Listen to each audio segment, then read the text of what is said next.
Muy buenos días, amados hermanos y hermanas. Un abrazo fraterno a todos y a todas, rogando que en la gracia de Dios sea sobre todos ustedes. Seguimos alentándolos a perseverar en la unidad nacional de Quédate en casa. Es muy importante que podamos entender que la importancia que tiene este mensaje y así contribuir a que pronto se estabilice la salud de todos los que tuvieron que ser internados, orando que todo sea mejor. Los invito a la siguiente reflexión. En Efesios 12 al 19, dice lo siguiente: en aquel tiempo estabais sin Cristo, alejados de la ciudadanía de Israel, ajenos a los pactos de la promesa, sin esperanza y sin Dios en el mundo. Pero ahora en Cristo Jesús, vosotros que en otro tiempo estabais lejos, habéis sido hechos cercanos por la sangre de Cristo. Porque Él es nuestra paz, que de ambos pueblos hizo uno, derribando la pared intermedia de separación, aboliendo en su carne las enemistades, la ley de los mandamientos expresada en ordenanzas, para crear en sí mismo de los dos un solo y nuevo hombre, haciendo la paz, y mediante la cruz reconciliar con Dios a ambos en un solo cuerpo, matando en ella las enemistades.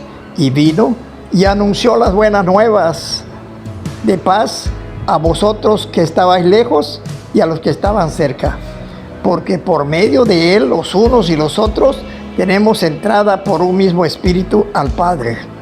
Por eso también nos dice en el versículo 19, especialmente en el versículo 19, dice que ya no somos advenedizos,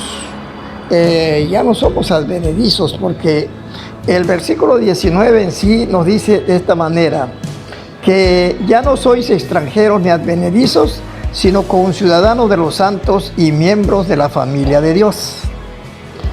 En otras palabras, nosotros ya no somos extranjeros, sino hijos naturales de Dios. Y como hijos naturales de Dios, debemos de ser congruentes en lo que profesamos creer. Por eso es importante que no salgamos de la casa, que nos mantengamos en casa. Estamos en un punto clímax en este momento en la fuerza de este virus que anda afectando a la humanidad. Por lo tanto, es necesario que como hijos de Dios, recordando de que ahora somos hijos de Dios, reconciliados con Cristo y herederos de la vida eterna por medio de Cristo, por lo tanto debemos nosotros ser obedientes, porque si no somos obedientes, no obedeciendo las leyes o los mandamientos de Dios, no vamos a tener la virtud de poder ser llamados hijos de Dios, porque no somos obedientes. Es por eso que es muy importante que podamos entender que sí debemos perseverar en lo que se nos manda a obedecer. No nos cuesta mucho, y aunque nos costara, porque la verdad sí sé que para muchos es muy aflictivo toda esta cosa que estamos viviendo.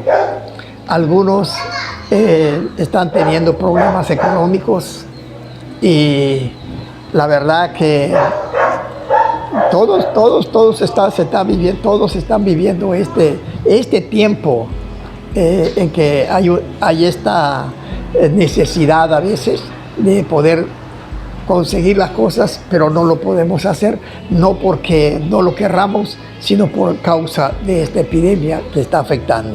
Así que vamos a echarle ganas, les invito a echarle ganas y recordemos que Dios ha prometido que si somos sus hijos, Él realmente va a proveer, nos ha prometido que no nos va a dejar sufrir ni tener necesidades. Él ha dicho que nos va a dar las cosas que necesitemos. Y yo creo que las promesas de Dios son fieles. Él las va a cumplir si nosotros nos portamos bien. De hambre no vamos a morir.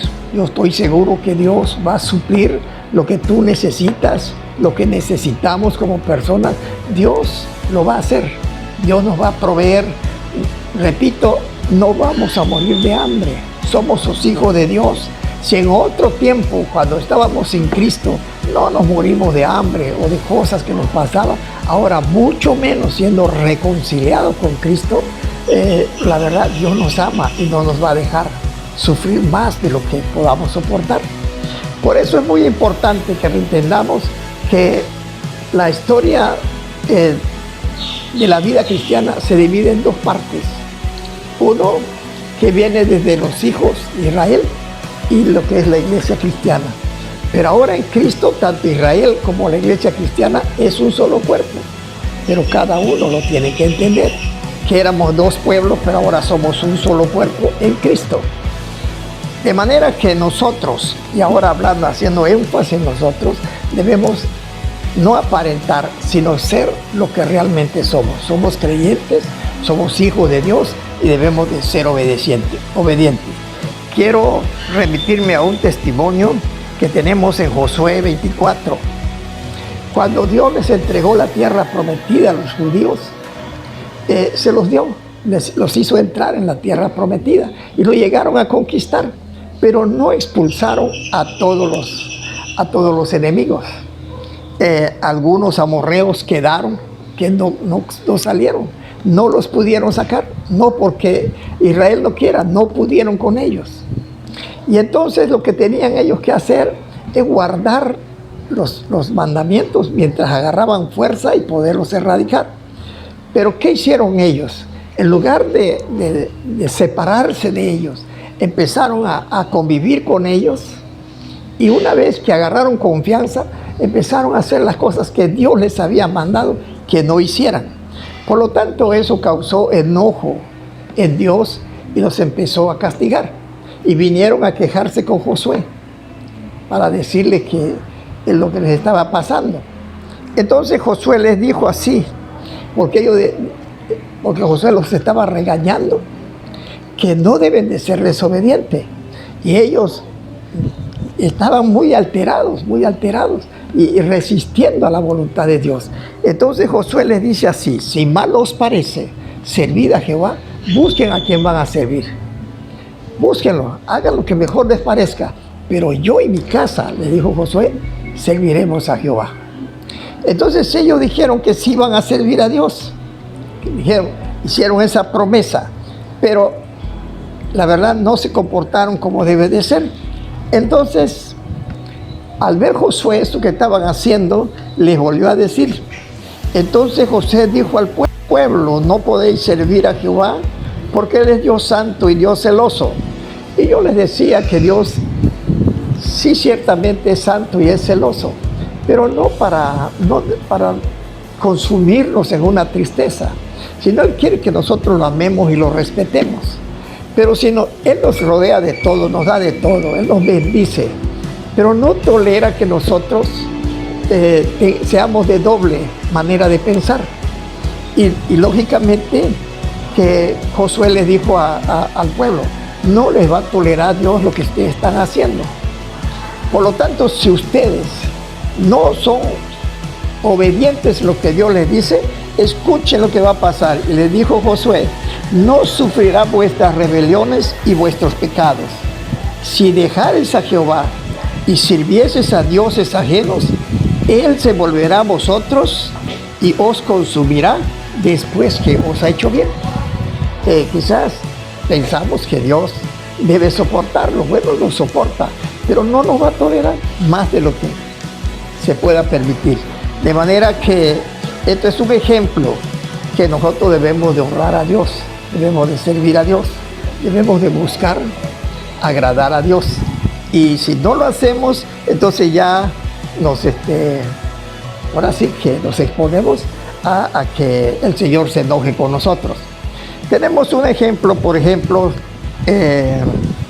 nos dice la palabra de Dios en Filipenses 1:21. Es un ejemplo de Pablo, el apóstol Pablo. Nos dice: para mí el vivir es Cristo. Noten bien esto: para mí el vivir es Cristo, vivir me es ganancia. Morir me es ganancia. Para mí el vivir es Cristo, morir me es ganancia. Pablo tenía esa verdad en su corazón, de que si él estaba aquí sirviendo a Dios, para él vivir es Cristo. Cristo lo está haciendo en él, y es lo que tenemos que tener en cuenta nosotros. Pero si por alguna razón, alguna fricción o problema puedan venir a nuestra vida, Pablo decía, morir me es ganancia, porque morimos en Cristo. Si una enfermedad, si por desventura nos agarrara el coronavirus portándonos bien, tenemos que estar tranquilos, morirnos es ganancia. Eso es lo que tenemos que tener en cuenta, que Dios nos ha dado esa promesa. Y si nosotros lo creemos así, también hay otro versículo que nos habla, dice en Gálatas 2:20, con Cristo estoy juntamente crucificado y ya no vivo yo. Eso quiere decir que si estamos crucificados con Cristo, lo que estamos haciendo sí nos da trabajo. La verdad, sí sufrimos resistir o poder hacer las cosas que Dios nos manda, pero nos da gran satisfacción. Por eso dijo Pablo, con Cristo estoy juntamente crucificado y ya no vivo yo, mas Cristo vive en mí. ¿Quién le daba la fuerza? Cristo. ¿Quién nos da a nosotros la fuerza para resistir este encierro, esta soledad que estamos pasando, que muchos nos quejamos? Cristo que está en nosotros. Él nos ayuda a sobrepasar, a soportar esta crisis. De manera que, dice Pablo, y lo que ahora vivo en la carne, lo vivo en la fe del Hijo de Dios, el cual me amó y se entregó a sí mismo por mí. Así que, si nosotros entendemos bien esto y nos portamos bien, lo que pueda sucedernos, lo que nos esté pasando, la restricción que tengamos, las necesidades que podamos estar soportando, eso va a ser una bendición para nosotros. Como dice el apóstol Pablo, lo que vivo en la carne, lo vivo en la fe del Hijo de Dios, el cual me amó y se entregó a sí mismo por mí. Esa es la gran bendición que nosotros podemos alcanzar. Así que los invito a que podamos perseverar y ser obedientes, ser obedientes. Les ruego que seamos obedientes, portémonos bien. Ya falta poco, pero no nos desesperemos. Hay una salida, Dios nos va a dar una salida. Así que los invito a orar, vamos a orar para pedirle a Dios que nos fortalezca, que nos dé ánimo, que nos dé fuerza, que podamos soportar las cosas que tengamos que vivir. Oremos. Señor Jesús, tomo la determinación de servirte con fidelidad, con entrega y rendición. Sé que estos momentos son decisivos en mi vida, porque a través de estas pruebas examinas mi corazón. Creo que tus promesas son fieles y me has prometido que no seré probado más de lo que pueda soportar. Señor,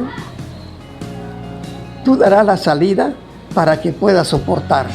Gracias por ser el mismo ayer, hoy y por los siglos lo serás. Señor, graba en lo más profundo de mi corazón tu promesa en Romanos 8:35. ¿Quién nos separará del amor de Cristo? ¿Tribulación o angustia o persecución o hambre o desnudez o peligro o espada? Antes en todas estas cosas somos más que vencedores por medio de aquel que nos amó. Por lo cual estoy seguro que ni la muerte ni la vida, ni ángeles ni potestades, ni lo presente ni lo porvenir, ni lo alto ni lo profundo, ni ninguna otra cosa creada nos podrá separar del amor de Dios que es en Cristo Jesús, Señor nuestro. Amén y amén. Un abrazo a todos. Nos vemos dentro de 8 días.